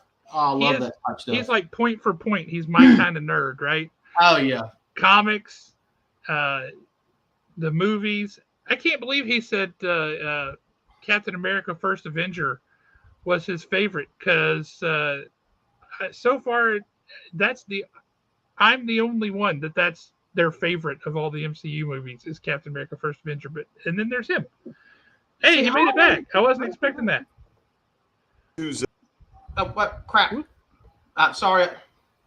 I think we're clicking at the same time. I think we were. I had 10% left, and it still died. Wow. We were like, well, he said his quit. battery was going. Yeah, it just died right out on me. So I had to run over here and plug it up. As Mike says, that's one way to cut off a guest. That's right, man. He just dropped me. I was too boring. We were just talking about how awesome you are. It's like point for point, you are my kind of nerd. Hey, you got the wrestling stuff. You got the mystery kind of Oak Island Templar kind of stuff. You got all that going. The comics. You're the only other person I've ever met besides me who thinks that Captain America: First Avenger is the best of the MCU movies. It's a good movie. Oh, it's so good, so freaking good. Now we didn't even get into baseball because we used to run a baseball museum. So You ran a baseball museum? Yeah, we ran the Shoeless Joe Jackson Museum for 2 years. How awesome is that? Yeah, that was pretty cool. So did you make everybody take off their shoes when they walked in the door? No shoes were allowed. No, I'm just kidding. No, it was pretty cool. We did play games against the Ty Cobb Museum using rules from the 1890s. That was fun. I can't say we were undefeated. In our 2 years. Now, what are some oddball rules from the 1890s? Because I got nothing on that. All right, so we used a lemon peel baseball, so the seams don't actually meet. You have 4 seams that start like that, and they just kind of wrap around the ball like that, kind of. Okay, then you have to start with on the bag, like softball. No gloves are allowed. Ooh. Okay. Your first, second, and third baseman start on the bag as well. And if the ball's it's softer than a softball. And if you catch it on one bounce, the batter is out. Really? So think of how that changes the game. I hit a 300-footer. If he lets it bounce on the ground and it doesn't take a crazy bounce and he can catch it, I'm out. So line drives, solid contact is rewarded more than hitting long fly balls. That's fascinating. So who is the best MLB team and why is it the St. Louis Cardinals? Because it's the Dodgers. Negative. But you know what? At least you didn't say the Yankees, so we can continue being friends. I don't know. I could have said the Cubs for you. That would have been Well, believe it or not, I will be in St. Louis next Tuesday night, dog cussing the Cubs, and I will be happy and content Tuesday and Wednesday night. Just like I would be the Giants. It's required. Yeah. It's required. Yeah, I grew up, I have bad luck with sports teams. I grew up a big Johnny Bench fan, Cincinnati Reds, um, and yeah, they've had some moments in the past several years, but it's been a hot minute. Yeah, Um, 90. and then I grew up in football, Buffalo Bills fan, and you can't get more painful than that. Um, I don't know, man. We were working on it. We made 2 World Series, and I was like, "What's going on?" And they were like, "Oh, both teams were cheating." There you go. See, I think this year we're definitely looking at a Yankees Dodgers series. I don't think there's going to be any way around unless somebody just gets do what? That sounds like you've got trouble in your house. Yeah, my wife loves her Orioles, and she loves them. If they lose 150 games, she doesn't care. She's an Orioles fan. That's a true fan. Yep, my wife Loves is the her same way birds. when it comes to the Cardinals. So, but You're I'm like- not You too both happy like with the the same Cardinals. team. Oh yeah, Hey, man, I'm not too it's happy with way the more Cardinals. fun to like different teams. Then you can talk all kinds of garbage. It's way more. Well- My son likes the Braves, so the whole house. We used to have magnets on the fridge, and we had our own division. Oh, nice. And then, based on our record in the morning, we would move the magnets on the fridge.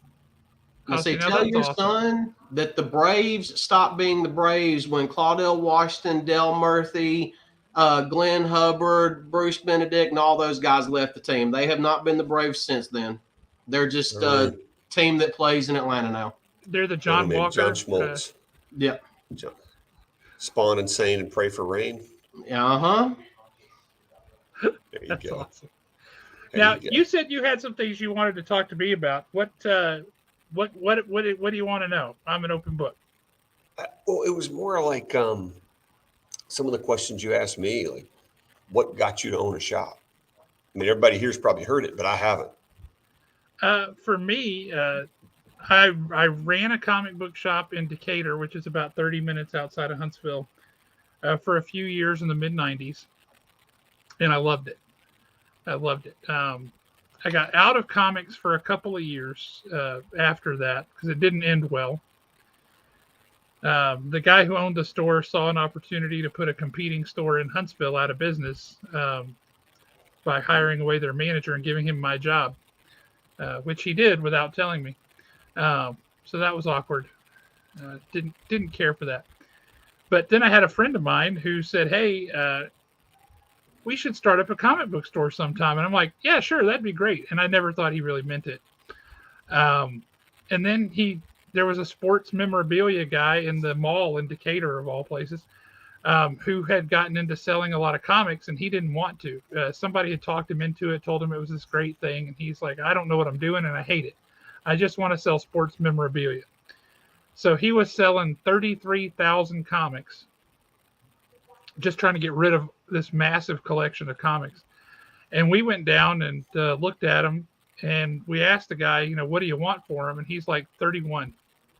And he's like, $3,100? And he's like, "Yep." And I know he thought we were going to negotiate him down to at least 3,000, and we didn't even have the heart. We just wrote him a check, got a U-Haul, and drove him over to our friend Damon and Julie's house, and stashed them in their garage for 6 months while Damon Well, read the them. garage was full. Oh, it was full. What was that, over 100 long? That's probably 130, 140 long boxes. Yeah. Yeah. It was a lot. But next thing I knew, we found like, okay, now we have all these books. We have to open a store. And they were building out a new shopping center, and we went and talked to the guy and that owned it. He's like, "Yeah, you got it. We'll set you up." We were going to have a 1,400 square foot space, but the dentist office next door built out too big, and they were going to have a 700 square foot space between the dentist office and us that would have just been a long tunnel.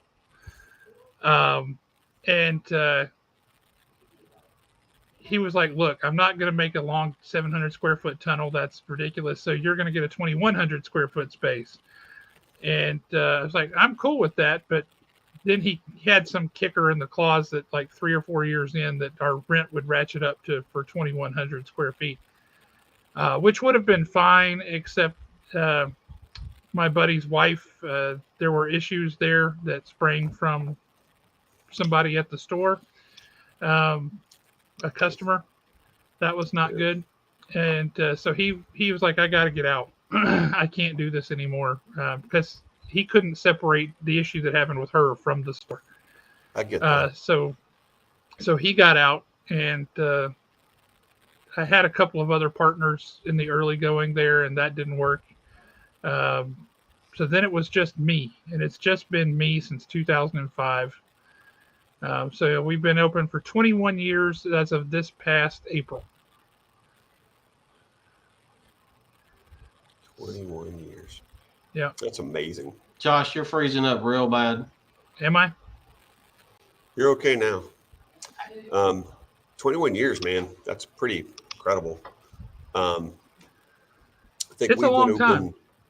It is. So our store is weird. It was Heroes in the 80s, and then Heroes in the early 90s when I worked there became Borderlands in 96, I think. And then we bought it in 2000, took over January 1st, 2011. So we've only had it for 12 years, I guess, 11, 12 years. But it's been crazy ride. I mean, I know you know that. Like, it's just been a wild ride.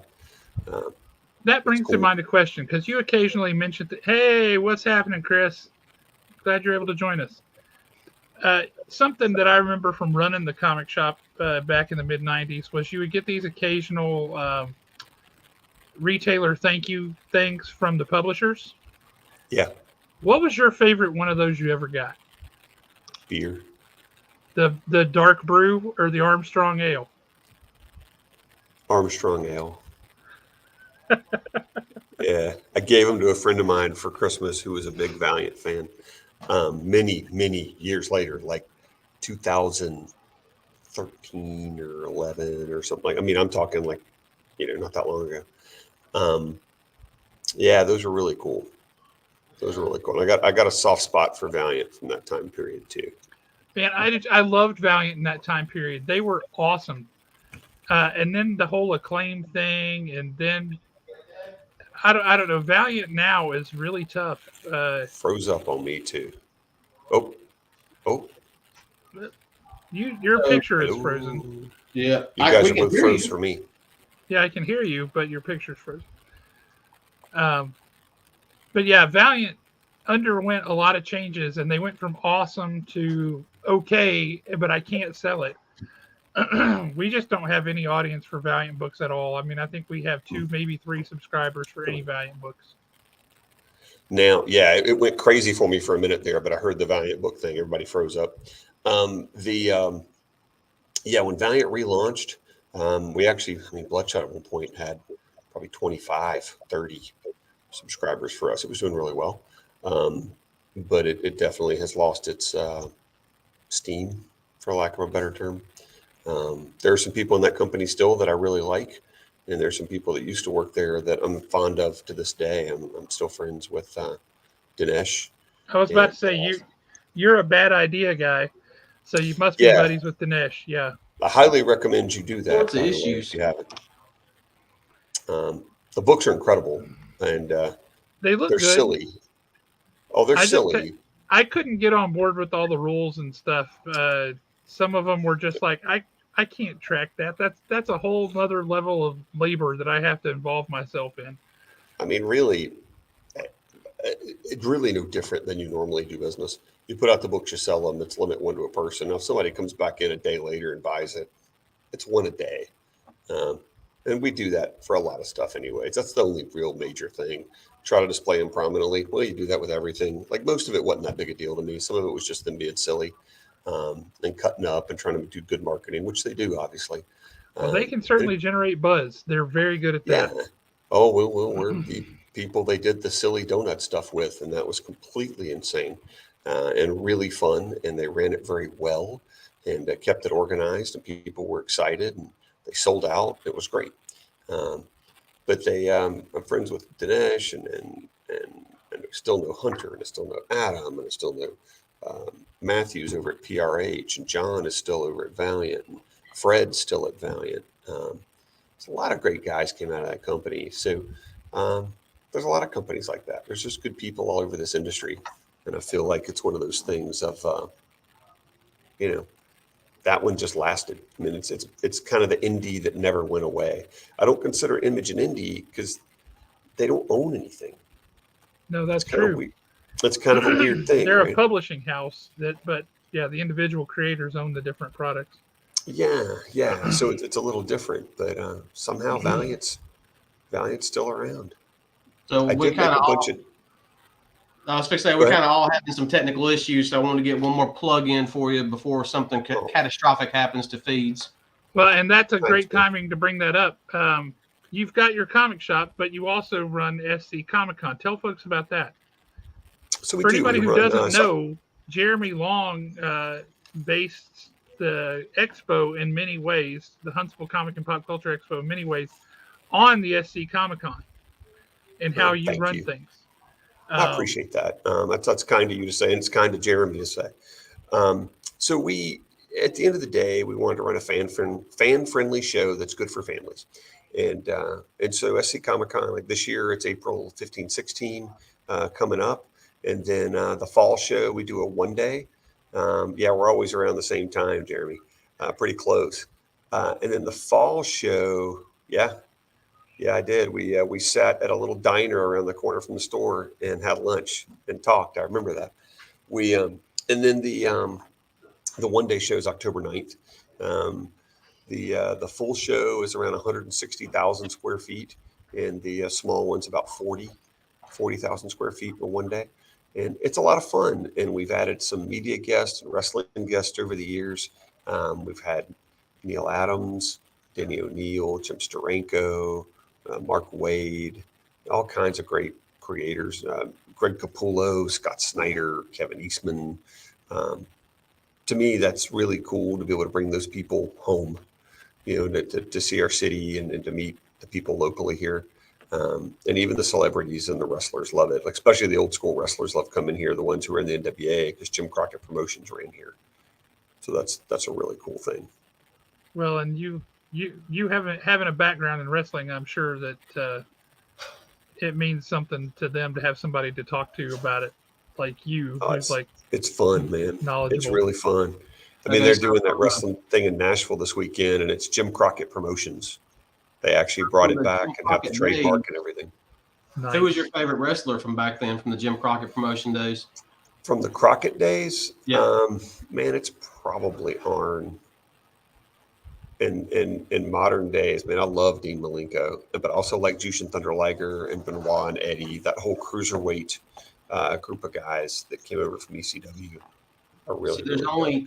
There's two that I really want to see make some type of appearance in AEW, and it's just somehow, some way, even if it's just for like one little segment.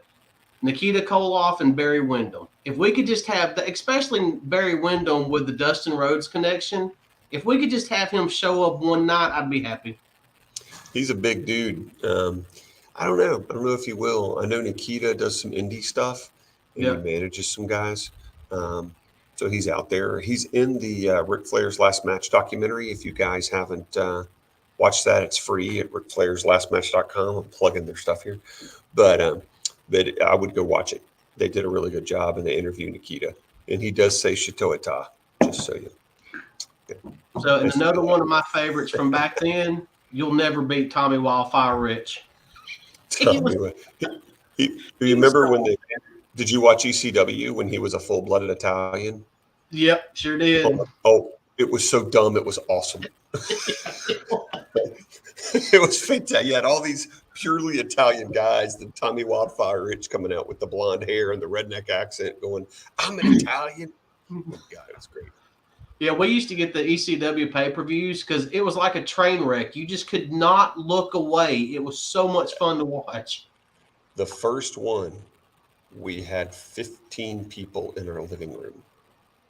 It was like stadium seating. People were on the couch, then people were sitting between their legs on the floor. And it was this big party, and it was so fun, and it was so organic is a good way to put it, right? It was just, everybody just loved it. And like, what is this crazy stuff?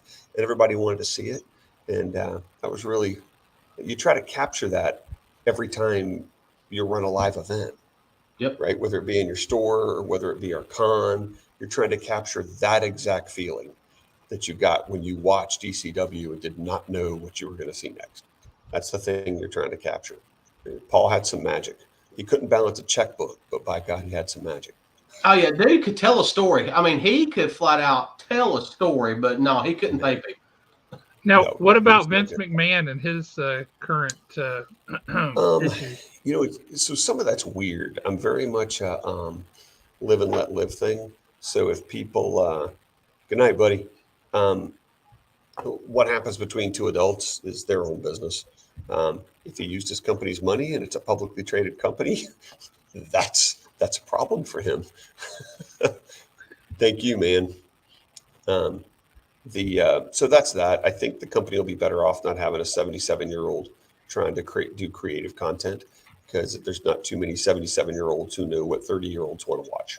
See, I quit watching during the PG era. I just couldn't watch it. I mean, honestly, I haven't watched in years. When you watch WWE now, I mean, I would tune in every once in a while because I like Bray Wyatt, but it was almost like watching a human version of Ringling Brothers Barnum and Bailey Circus. It was nothing but bright and flashy, and none of the storylines were even remotely captivating. It was just boring. And it wasn't the wrestlers' fault. I mean, the wrestlers were doing everything that they could possibly do. It's just the stories were awful. Well, they clearly have talent, right? And so I think it'll get better. I think it'll take time. I probably won't watch. I'm not going to lie, no matter what they do. We'll be watching AEW. We'll watch Ring of Honor probably. And I'm out of time. Like, I would like to watch New Japan. I don't have time. I've watched some NWA. I think I watched the Crockett Cup, and I enjoyed it. My wife and I watched that 2-day thing, and we liked it. But I haven't watched any of the other shows. It's just time. There's so much good content out there right now. I always tell my friends when they're like, "Will you watch this?" I'm like, "No." So and so said something on social media, so I decided not to watch their show. And he went, "Well, why would you do that?" I'm like, I'm looking for a reason to not watch a thing because I have too many things. Yep. So if I've got 8 million things and I only have time for 1 million things, I've got to eliminate 7 million things. And so it's like, if you give me a reason, I'm actually almost happy because I can tune it out. But the big thing now is we got to see how the whole MJF thing is going to play out, because they've definitely milked this. Well, I think some of it's real. I think it started out real. Yeah, but at this point, I mean, you're going to bring him back for All Out. If he doesn't come back for All Out, then it is real. I think that what we're going to end up seeing is we will see Punk unify the titles, and then MJF will take it from Punk. I think that's the way they're going. I think that's what people want to see. You want to see that storyline. You want to see the kid beat the master, right? That kind of thing, even if he's the bad guy. Yep. I mean, it was Josh, if you want to see an absolutely brilliant wrestling promo, Google the MJF pipe bomb promo. They were literally booing this man out of the ring in the very beginning, and by the end of it, they were screaming his name. They could not get enough of him. I mean, you're literally just jaw on the floor. You're like, it's the second coming of Ric Flair. He has done it. I mean, I'll go further. It's Dusty Rhodes. It was a promo that just grabbed you. And while Dusty could be silly to do it, right? MJF wasn't up there telling everybody he was the bull of the woods. But I kind of miss when you could have a guy like Dusty Rhodes in the ring. Oh, you need to watch AEW, because this is not a bunch of six packs. Really? Because I have not watched it. Yeah, it's not. Everybody doesn't have a six pack. It's not like that. It isn't the steroid era where every guy walked out looking like a He-Man toy. Everybody's kind of unique and different, and I think that's part of what makes it fun, right? I just wanted to bring back Brother Love. You're never getting him. He works behind the scenes at WWE. Yeah. That's Bruce Pritchard. Oh, I know, but yeah, you're never getting him back. That's just one of those funny things that was so in its time. It was so in its time, and you look back and you're like, "What the heck was that nonsense?" But it was fantastic. Dude, he managed the Undertaker. Yeah. What the hell? Yeah. Have you been watching those that WWE bio that they've been doing? They've done the Undertaker. I've seen the Undertaker, Steve Austin. And then Shawn Michaels. We saw Goldberg. Yeah, I saw Goldberg's. And Undertaker. I think Steve Austin's aired the first time last Sunday night, maybe. That was so good. I was really shocked at how good that one was. I didn't realize that he was as big a perfectionist as he actually is. I mean, they admitted a lot of mistakes that they made with him, but I mean, it was literally his drive. I mean, he's the reason why WWF survived back then. Oh, for sure. For sure. Yeah, I mean, it was so good. Yeah, my So I want brother to show you guys. in the room. He's like, "Hey, man." Uh-oh, he's got something he wants to show us. I want to show you real quick before I go. Yeah. The Oh, there it is. Isn't Wow, that funny how the green disconcerting. screen's still That is really disconcerting. Wow. It really is. I've got to get a green screen. Isn't that funny? You got that up there and it's just Yeah, that's because the picture stays. Everything else is moving, but that just stays. So, wow. Yeah. That's pretty fun. Whew. So I have one question for you Yeah. before you go. That's when I think about, because there's a whole man behind the curtain thing when it comes to comic book stores and what do you share with people and what do you not. What's something that you wish the general public of comic book buyers knew about running a comic book store? What's one thing you just wish they understood? I really don't. I guess I don't think of it in those terms. I mean, what I always hear other shops complain about is, hey, I have to buy the books for Free Comic Book Day. And instead, when I was talking earlier about make your decisions based on the result you want, like for that one, I'm like, I don't really care if they think I bought them or I got them free. I care that they had fun at my store. Yep. And that they came in and they enjoyed that experience and they want to come back or they want to get into comics or they had a good impression.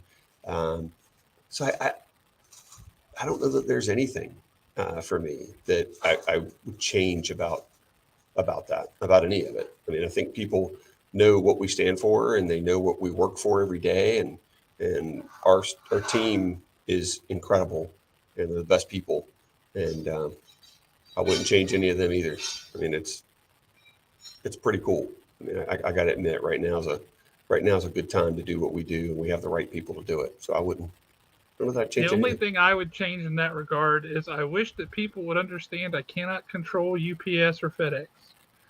Yes, you can. If our books don't show up, I can't put it in your box, and I wish they got that. I don't have anybody that gets mad about it. If they do, the way we react is we try to be nice about it. But I mean, if you're something I came to, I don't know when it was in the last few years, is just because you're mad doesn't mean I'm mad. So if somebody's mad, I don't necessarily react mad, and I'm not even upset that they're mad. It has nothing to do with anything. They're just mad. So how am I going to fix it and take care of it? So the way we look at it is it happens to our competitors. It happens to everybody. And we post it online and we get our books. If our books come like on Wednesday morning, we actually usually, I think we're at a 99%, have them pulled before open, which is impossible. And most stores don't do it. But we actually have it done before we open. We have 2 separate pull systems that we use. And one of them is better for speed like that. And one of them is better and slower. And I prefer it. It's a little more accurate. We can do some different things with it. But we just do the fast way and we get it done. And everybody always chips in and nobody complains. And they show up early and they get it done. And see, we do everything old school, man. The only thing we have at this store that's different from the store I ran in the mid-90s is we do have a computer. And we have Excel spreadsheets. Everything used to be run out of notebooks. Do you pull off lists, or you don't have a reserved program that you use, like Comic Suite or anything like that? No, we have an Excel spreadsheet. So do you have a point of sale? Nope. Huh. Okay. I love. Oh, I'm a dinosaur. He was like, not a dinosaur. There's so when I started, we had a cash register. Yep. 11 years ago. And when I was able to get a point of sale and I could just go, how many copies of Batman do I sell? I'm not debating. I'm not. Well, we ran cycle counts, which were a nightmare. I had a notebook, Cycle and sheets suck. you would count the rack every week, right? Well, it was cheaper to pay for Comic Suite, which we Really? did, and yeah, then the labor. Nobody counts the labor. So I said, what are the labor hours? True. And I ran the labor hours, and I went, Comic Suite's cheaper, and so it works pretty good. They're having problems. We're looking to move to another system. We're looking at managed comics. We'll see if that works. Um, we used a different one in the past and did not have a good experience, and so moved away from it. I don't want to name it because it was a negative experience. I don't want to be that guy. They all seem to have a learning curve that is like tough for me. I'm not a computer guy, where you have to deal with the different codes and all the different things. And like a lot of people are commenting, like the DC is using a lot of the same barcodes for different books and stuff like that. And I'm like, man, I don't know what to tell you. I just type in $3.99 on the cash register and plug in a discount. I was super fast ringing people up on it. That's for sure. But the catch is being able to capture data. And if there's something that I've learned now that I think was a seminal shift for us in our success rate and our profitability, it was the ability to capture data and make better decisions. And I've done a lot of reading and a lot of studying on how to be better, at what we do and business in general. And somebody said something once that I think super accurate. If you can't make a decision quickly on something, it's because you don't know enough. You don't have enough information, or it's an easy decision. And so capturing all that data for orders is just the be all end all for us. And I'm still trying to figure out ways to capture more and be able to do more. Like I want to have through this other system, like an app, so that guys can go in pre-FOC and go, I want that cover, this cover. And then when it comes in, it just prints it out. Okay, these go to these guys. And then they're downloading all those SKUs you're talking about and doing it for everybody. And that's part of your fee of paying them. So they're tracking all that stuff for you. Not that you never have a problem, but they're doing all of that for you. And you're just entering your reserves, letting it run, and then hopefully having an app that people can go in and buy stuff on through. This one runs through Shopify. We'll see how it works. I'll definitely give you a scout report. Please do, because I have looked at them on and off, and I've said, boy, that's expensive. And that's a learning curve that looks like a tough one for me. I think it's a good call. For me, it's just the general rules always try to be better. Every day I want us to be better than we were before. During COVID, I did something kind of crazy. So I wanted to talk, and I'll do this, and then I'll let you go. But I wanted to have somebody to talk to that could be a mentor. And how do you get a mentor for a business like ours? And so I thought of two billionaires, because I'm crazy, thought of two. And one of them was Marcus Lemonis, who he did the profit. He's always buying up small businesses and helping them grow. And I was really interested in him. And the other one was Damon John from Shark Tank. He ran a very niche business, which was FUBU. He was raised by a single mom, which I was too. Didn't have a lot of money, which we didn't either. And I couldn't find a way to get to Marcus. I did find a thing that you applied for Damon, and then you gave a certain amount of money, which they donate to charity. And then you could get a 1-hour Zoom call. And they approved us, and we did it. And I learned some things, and I think even bigger for me was confirm some things. So I would say things, and he would yes, and our new logo he liked, our branding with the read, build, play, which is our kind of catch line for who we are, moving forward. That's all of our commercials. Borderlands, read, build, play. It's what you do here. You read things, you build things, you play things. And when he at one point in the call, the guy looked at me and he went, why are you here? Why did you want to do this? And my answer to him was, maybe just to hear you say that. Like we're on the right track. I needed someone to say, hey, you're on the right track. And it's like, okay, great. We're thinking about it kind of right. And that's what I was hoping for. And he gave us some leads on some other things we could do. And we've looked at them. And I think the biggest thing is just try to be better. any guy doing a shop is just try to be better every day. And it could be, everybody does that different. It may, maybe it's not with a POS, but you clearly been around 21 years. You're not going backwards. Right. Right. Very You're getting true. better. Yeah. We're just doing it different ways. I will tell you, having only experienced your shop long distance, and you and Dante and Mark and these guys from the show, that you put that out there. That's what comes out, and it feels very genuine, and it feels very earnest, and the place feels, it's the kind of place I want to go.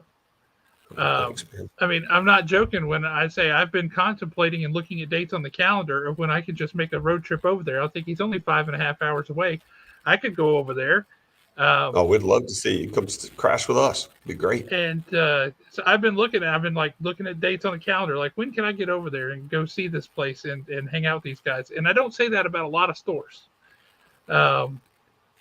There's a few, but I don't say that about a lot of them. And so what you put out there, I immediately connected with. And I said, that guy runs the kind of store that I want our store to be. And he builds the community. He's active. He's very positive. He's not dwelling on all the garbage, all these things. But he's also not like ignoring the problems. It's not like they don't exist. They deal with them. So yeah, I wanted to bring you on as the first guest on our new show. We did a quiz show. It was a geek trivia show that ran for 88 episodes. And it was a lot of fun, but it was tough to find guests that would come on and they were willing to come on because they feel trivia. Oh my God, I'm under all this pressure. This is just talking and maybe rambling to some extent, but that's okay. Yeah, Alan is being awfully quiet. I'll be honest with you. What all Rob was saying was just completely and totally riveting to me. I don't know why I enjoy hearing stuff like that. So I'm like hanging on to every word over here. I could. He's been drinking like the rest of the night. He's been drinking. That's what you've been drinking over there. Admit it. Come on. Now, see, I'm a disciple of Warren Buffett, and I agree with his theory. Even when the blood in the streets is your blood, you still need to be buying. But that's why my warehouse is full. I need to come and poke around through your warehouse and look at those Disney books and G.I. Joe books and what other little weird treasures you've got tucked away in there. I'll send you some pictures. Did you see the one on social media I took from the top of the pallet? Yes, I did. That was so stupid. That was a distributor had called me and he goes, "What are you doing?" And I said this, and I took a selfie from the top of the pallet. And the guy about had a heart attack. He's like, "What is that?" I'm like, "That's my comics." Yeah. This is joy right here. Yeah. This is my lack of productivity at the moment. I'm lost in the comic books. Yeah, see, that would be a problem for me. I would just get lost in there like, 4 days later, somebody would come and find me. I've been reading. I'm not going to say it hadn't happened because I came over here to look for this thing I dug through 38 long boxes. I should probably go. Yeah. See, that was when we had those comics in my friend Damon and Julie's garage. Damon would go out there ostensibly to alphabetize them, and it took so much longer than it should have, but he was just reading them and having a good time. Hey, I'm not hating on it.